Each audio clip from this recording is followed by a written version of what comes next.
Waiting for glue to dry again.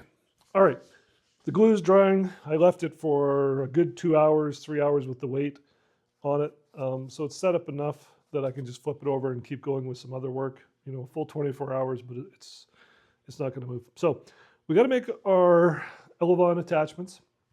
You are going to have to drill out, you know, and hopefully you have the right size drill bit. Can't help you with a number because I don't know what it is. I just size it. You're going to have to drill out the control horns. You can take them off to drill it or drill it in place, whatever you want. Just be careful. Depron, again, breaks real easy. So I've gone for the middle hole. We always want the maximum mechanical leverage that you can get. So I'll just zoom in here. So you can see I've kind of gone, I've drilled the hole to the middle. And then it's really simple. You just insert, well, it's really simple in theory. You insert it in the hole, twist, and then it goes back like that. So make the holes in the middle. That's a good starting point because we want the maximum mechanical advantage for what our control throws are, and they're not very much. The other thing you're going to have to do is you are going to have to drill this out. These should be floppy, but not loose. So I just, you know, it's tight. There's no slop, but you don't want this. This will bind, and you will never get accurate trim. You'll never be able to trim the model out because you're putting a force where the servo, just to get neutral, the servo actually has to exert a force. So that's bad. This is good, but no slop. And again, you know, this isn't a super fast model. Drill bit size, so you will have to ream this slightly. And what I do is I actually use a smaller size drill bit than the hole, and I just kind of keep going back and forth and push it against the sides until I get this, but just barely. We don't want any slop. Okay, the next thing you got to do is you got to position these. I'll just zoom in a bit here. And you can see where your hinge is right there. So we don't really want to have to cut through the hinge, but we want this as far inboard as we can get it, just so that there's more meat. So all I have to do is take my X-Acto knife, and I'm just going to put a little mark there. Now the other thing is when you put the hinge in, I'm just going to show you from a top view, what you want is you want your pivot point in line with your gap or the hinge line. And that'll keep you from getting any kind of adverse yaw or offset yaw or airline deflection, not yaw, sorry. It'll avoid differential airlines. So you want that. So you kind of set that like that. And then my mark needs to be right there. So I'll just go ahead and I'll make a hole right through. And then this guy gets pushed through. You can see that he went, and we're trying real hard to get that lined up, right? And this is another area where we're going to, sorry, couldn't see that. Another area, you can see the little hole that I've made, right? So now I got a hole. The hinge lines up with the hinge line. The holes line up with the hinge line. I'll hot glue this. I'll put the retainer keeper on the other side. There it is with a little fuzz. So I'll push this all the way through, put the keeper, put a little hot glue there to make sure it doesn't move. And then once I'm happy with this, you can see I've kind of threaded that in half the way. Then I'm going to power up my receiver one more time when I've done this on both sides. Make sure my horns are centered. Make sure these are up and down. Then I'm going to mark the length for this guy. You can see that the control rod is way too long. And I'm going to cut it. And then I'm going to stick it in there, and I'm going to do all the soldering that I got to do. So again, this is another one of those things where it's much easier for me to do if the camera's off. So I'm going to do that on both sides. I'll start by hot gluing my horns in place. Then I'll cut it, probably take it off and solder it so I don't run the risk of melting any foam. Solder it, put it back on, and then the final adjustment is done just by twisting the control horns. So really just like standard RC airplane. And another step is complete. Be right back. Okay, I'm going to zoom right in on this. Because this is a little bit finicky stuff. You got to be careful, you're going to break stuff. So I've cut the hole for the horn. I've pushed it through. The little backer plate does grab it, but I still use a little bit of hot glue kind of on these sides. If you just rely on the foam, it will rip out. So the idea is you're trying to spread the load a little bit as much as you can. And I try to get as close to that hinge as I can without cutting it. So, you know, my control horns are nice and straight. It's the same on both sides, wonderful. Now, the hard part is this, without breaking anything. So what I do is I use a screwdriver and to prop this open. I've already pre-drilled my hole. I opened it up and boom, I'm on. Okay, so the next thing I do is I take a Sharpie, haha, pardon the pun, and I gotta figure out where to cut this. So right there. So I got a black mark, I don't know if you can see it, and it's right where the barrel ends, so that I know that when I insert this all the way in, that's gonna be really close. Now to get it off of here without breaking anything, I will undo the screw, and I hold it while I do it, and I'll pull this out, and I'll just pull that right off of there without screwing up my servo. I don't want to move the servo. I don't want to break my glue joint, so very carefully take it out. So now, it's just a simple matter of finding my wire cutters. I go to that black mark, if I can find it again. There it is. Find the black mark, and then cut. And there it is, cut. Now I should be able to put that right back on. Or actually, pardon me, I'll stick it in here. I'll put that back on. And oops, I made a small mistake because I didn't have the ailerons flush. So, oops, I'm about a 1/4 inch out. Okay, well, no big deal. I'll just cut a 1/4 inch off. And we're just trying to get it close anyways.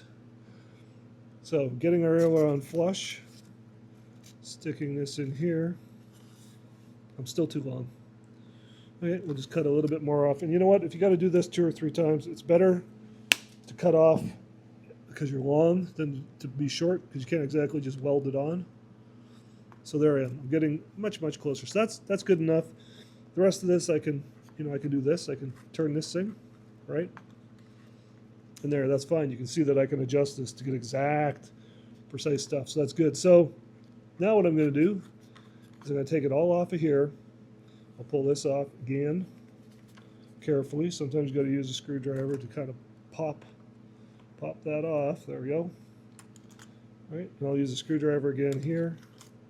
Very carefully open this up without twisting on this thing. And now I will go and I will do the solder connection, which is really simple.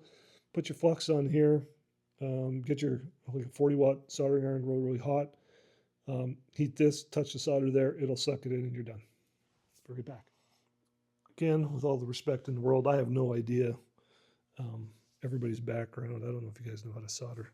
So this is the way I do it. These little helper handy things are great. I do it like a plumber. Put a little flux on here. I find this works really good. It's all pre-cut and measured. Stick it in the hole. I got my soldering iron super duper hot. It's a 40 water. It's tinned. Everything is good. And then, like I said, I heat this part up. I can even heat right on that joint. There will be a little bit of smoke, so don't do this in your bedroom. And if you find you're not conducting the heat, just a little drop of solder. And boom, that one's done. Don't get carried away. We don't want a cold joint. Cold joints will eventually fail. So make sure you got it hot enough. And if the solder flows in there, boom, should be a good joint. We'll let that cool and test it. You can leave this nylon on here. It's far enough away from the heat. But don't forget, that is hot, so don't touch. Set her down.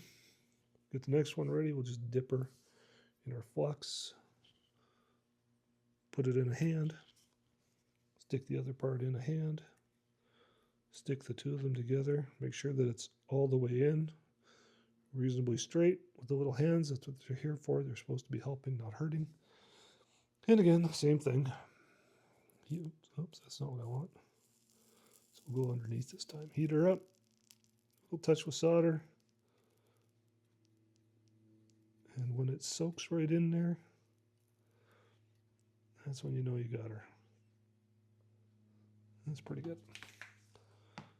So we'll let it cool off. And the soldering's done. Then we can go and adjust it, put it back. Once everything's cool, we'll put it back on the airplane, plug in our battery, and we'll make sure our throws are what Mark suggested and that everything's in the correct direction again. That's hot. You're going to have to put up with the furnace rattling in the background. It's getting cold out, and I'm getting old, and I want to be warm. So,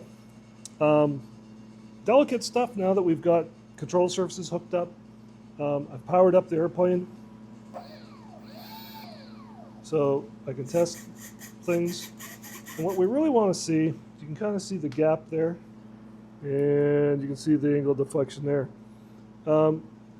Ducted fans don't have a lot of torque, so we kind of want to set these. I'm going to play around with this trim. I want them the same. I want a little bit of up elevator for that first flight, because up is better than down.